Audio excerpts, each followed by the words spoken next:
Alright, I lied. I'm not going to talk about Birthing Pod deck. I'm going to talk about the legend that was States 2011. So, for those of you who don't know, there's a big standard tournament in each state at the beginning of each standard season where, you know, whoever wins the tournament is crowned the state champion or whatever. So, this was Ohio State's in 2011. The format is standard with Scars Mirrodin M12? I think M12. And Innistrad. Just Innistrad, not the block. Just the set. I had just won a major tournament with my mono red deck. I was very on top of the world, thinking that no one could touch me. I was going to win this. It was not going to be close. I was going to this tournament with my buddy Leo McDonald. For those of you who have not had the pleasure of meeting Leo, he is quite the person. Here's what Leo's like. Leo and I go to a tournament. I win my you know, we play out the tournament. We don't end up playing each other, and we're busy like playing our games or whatever, so we don't see each other until the end of the tournament. I go to Leo, I'm like, "Hey Leo, I won." "How'd you do?" He's like, "Ah, that's really cool." "Well, I killed someone with damage. I killed someone with infect. I proliferated someone out. I restarted the game with Karn, and I killed someone on their turn with Mindslaver. I had an awesome time." So, whereas I have a focus on winning at tournaments, Leo is kind of wacky. So I'm going to this tournament with Leo, and I'm trying to decide if I want to pull out Mono Red again, or play the new thing, which is Wolf Run. Primeval Titan, Resolve Primeval Titan to fetch Kessig Wolf Run and Inkmoth Nexus, so that you can poison them out with those two cards. Inkmoth Nexus becomes a Flying Infector if you tap it mana. So I'm deciding between these two decks, and Leo's like, we're at the side of the tournament, and Leo's like, "Yeah, I think you should play Mono Red. You're just a better Mono Red player. And also, by the way, if you play Mono Red, I get to use those Inkmoth Nexus for my deck." Because we have 4 Inkmoth Nexus between the two of us. I'm like, "Fine, Leo. I'll play Mono Red. You can use the Inkmoth Nexuses."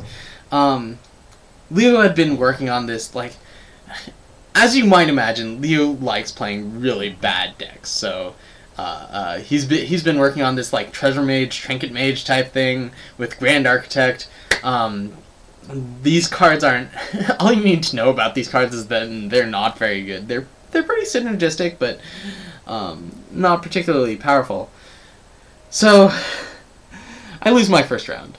I don't think. Oh, I played. I had some awful draw or whatever against someone playing Wolf Run, and I was playing Mono Red. I just lost. And Leo, I go to Leo, and he's like, "Oh man, this deck is pretty cool." I'm like, "Oh, what are you playing?" And he shows me it, and he's playing Phantasmal Bear and Delver of Secrets. Mind you, this was before Delver of Secrets was a thing. Like, no one knew about Delver of Secrets. He's playing basically an aggro mono blue deck, a mono blue deck designed to deal as much damage as fast as possible, which is totally opposing the mono blue philosophy. Mono blue is supposed to be the thinking mage or whatever. Nonsense like that. But he's playing a mono blue aggro deck. He's got a few counter spells just in case his opponent, played something big. And anyway, so I lose my next round in a hurry. I'm 0-2. I'm like, I totally don't care. So I go over to watch Leo's match, and he's just smashing this person, like big blue creatures taking on this Wolf Run player or whatever. The Wolf Run player is playing these 2/1s. When they die, they get to get a land from the deck and put it into the field. And Leo's attacking through the air or whatever. Even if his air creature dies, Leo drops Sword of Feast and Famine, which gives the creature protection from the green and black, and he just attacks through anyway. And was he playing that? You can't attach that to Phantasmal Bear. I don't know. But, like, people are playing Wolf Run, which is a mono green deck, and Leo's playing 2 or 3 copies of the sword that says Protection from Green. Also, whenever it hits opponent, untap your lands and your opponent discards a card. Which was perfect for Leo, because he was playing counterspells. So, you know, he'd tap out to hit them with the sword, he'd untap, and his opponent would try to cast something and counter it. And then he'd attack again and his opponent would be dead. So Leo is smashing faces with this deck. I continue to lose. Like, I don't think I've ever had a tournament so bad. Well, this is one of my worst tournaments ever. I lose. I'm like 0-4, maybe 1-4. I don't know. But like by this point in the day, Leo's still undefeated.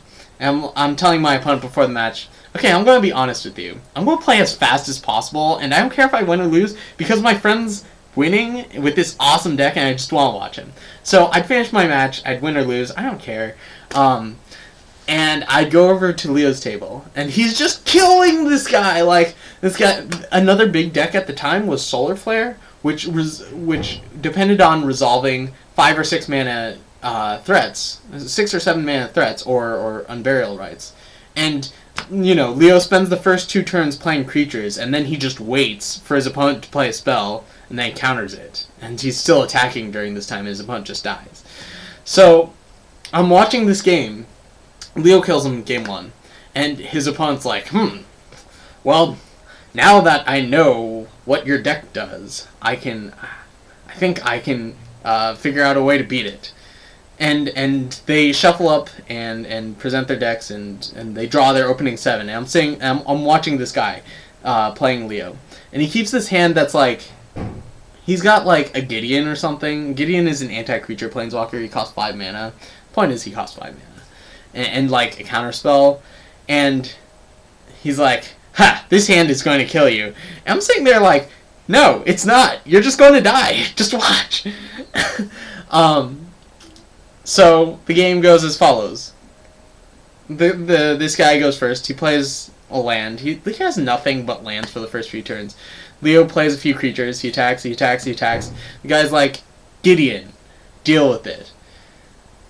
Leo's like, okay, it resolves. And the guy passes the turn. He like makes everyone attack Gideon, and he passes the turn.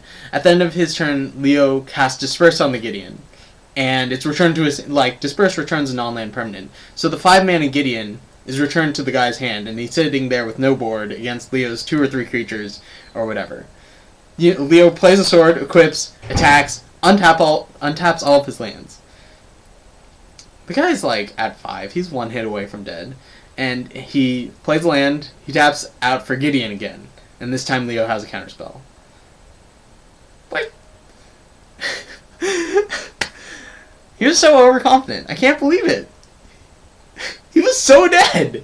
What was he thinking? Anyway, so Leo ended up going undefeated in the Swiss rounds, the preliminary before they cut to the top 8. He was like 8-0 or something, just stomping on everyone. And then he draws like half of his deck's lands in the first 5 draws in his top 8 match and loses. But before Delver of Secrets ruled the standard metagame for a year, Leo McDonald top 8'd states with a mono blue Delver of Secrets. And at the end of the tournament, Leo's like, you know, I was playing 4 Phantasmal Bear, which is a really bad creature, by the way, and 3 Delver of Secrets. I think I should have played 4 Delver of Secrets, 3 Phantasmal Bear. And that is the legend of States 2011.